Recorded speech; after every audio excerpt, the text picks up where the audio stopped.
द्वारपालो कन्हैया से कह दो, अरे द्वारपालो कन्हैया से कह दो, कि दर पे सुदामा गरीब आ गया है, दर पे सुदामा गरीब आ गया है। हाँ भटकते भटकते न जाने कहाँ से, भटकते भटकते न जाने कहाँ से, तुम्हारे भवन के करीब आ गया है, तुम्हारे भवन के करीब आ गया है। बोल बाके बिहारी लाल की।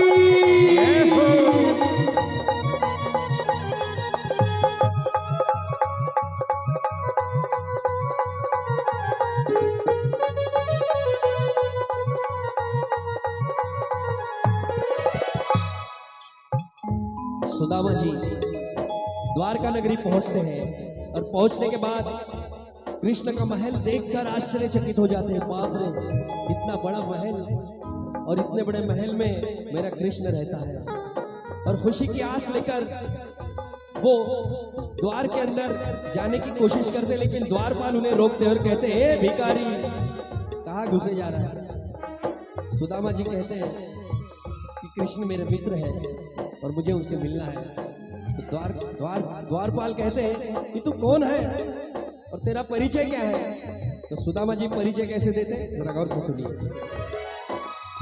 न सर पे है पगड़ी न तन पे है जामा, न सर पे है पगड़ी न तन पे है जामा, बता दो कन्हैया को नाम है सुदामा, बता दो कन्हैया को नाम है सुदामा, बता दो कन्हैया को नाम है सुदामा।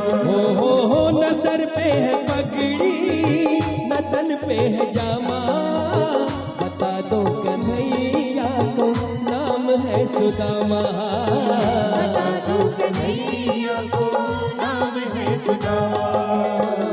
ना तन पे है ना सर पे है पगड़ी ना तन पे है जामा, बता दो कन्हैया को नाम है सुदामा। द्वारपाल उसे धक्का देकर गिरा देते हैं और कहते हैं, क्या हमें मूर्ख समझा है? क्या हम तुम्हें पागल लगते हैं कि इतने बड़े राज्य का राजा कृष्ण तुम्हारा मित्र हो ही नहीं सकता। सुदामा जी की आंखों में आंसू, दिल में दया। और सुदामा जी क्या कहते हैं कि एक बार मोहन से जाकर के कह दो, कि एक बार मोहन से जाकर के कह दो कि मिलने सका बद नसीब आ गया है, कि मिलने सका बद नसीब आ गया है। अरे द्वारपालो कन्हैया से कह दो, अरे द्वारपालो कन्हैया से कह दो, कि दर पे सुदामा गरीब आ गया है, कि दर पे सुदामा गरीब आ गया है।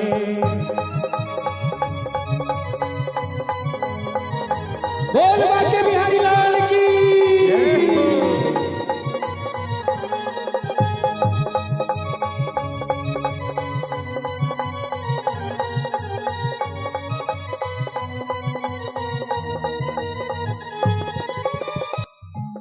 सुदामा जी के लाख विनती करने पर भी द्वारपाल नहीं मानते। तो अंत में सुदामा जी भी जिद पर अड़ जाते हैं और कहते हैं कि हे द्वारपालो, अगर तुम मुझे कृष्ण से मिलने नहीं दोगे तो मैं मेरे कृष्ण की कसम खाकर कहता हूं, इसी चौखट पर सर पटक पटक कर अपनी जान दे दूंगा, लेकिन कृष्ण से मिले बगैर यहां से नहीं जाऊंगा। द्वारपाल घबरा जाते हैं।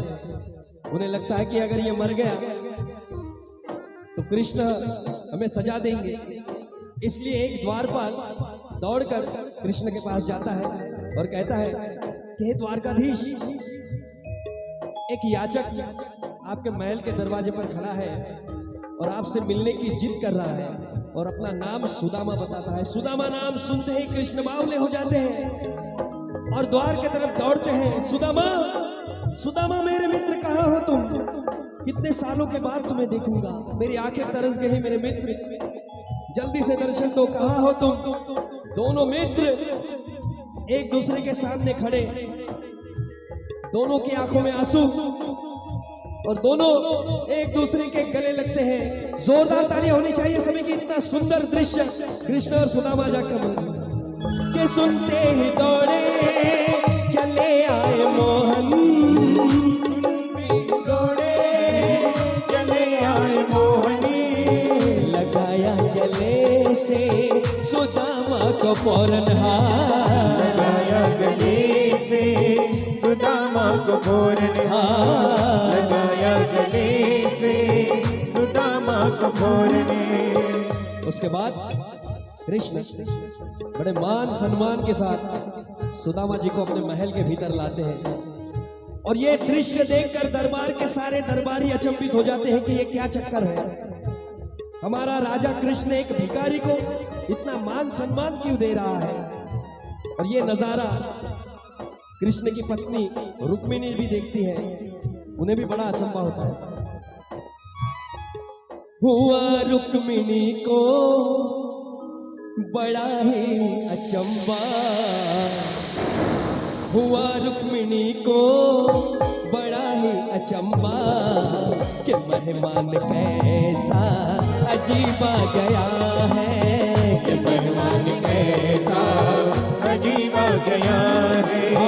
अरे द्वारपालो कन्हैया से कह दो, अरे द्वारपालो कन्हैया से कह दो, दर पे सुदामा गरीब आ गया है, कि दर पे सुदामा गरीब आ गया है।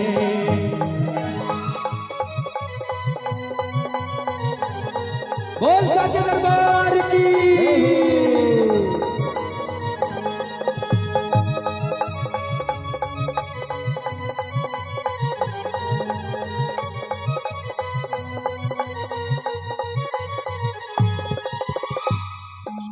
उसके बाद कृष्ण स्वयं सुदामा जी को अपने सिंहासन पे बिठाते हैं और खुद उनके पैरों के पास बैठकर उनकी सेवा में लीन हो जाते हैं।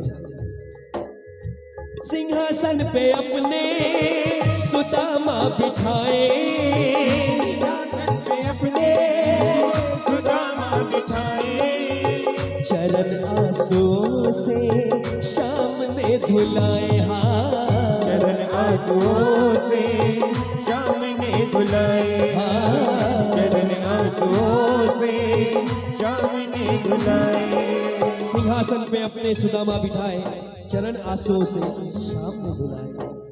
इतना सुंदर दृश्य और दोनों बातों बातों में अपने बचपन की यादों में खो जाते हैं। तभी अचानक कृष्ण की नजर सुदामा जी पे कमर पे लटके हुए एक गठड़ी पर जाती है और कृष्ण समझ जाते हैं कि सुदामा जी मेरे लिए कुछ तो भी लाए हैं और वो गठड़ी छीनने की कोशिश करते हैं, लेकिन सुदामा जी उसे देने से इनकार करते हैं। आखिर में कृष्ण जी उस गठड़ी को खोलते हैं और देखते हैं तो क्या,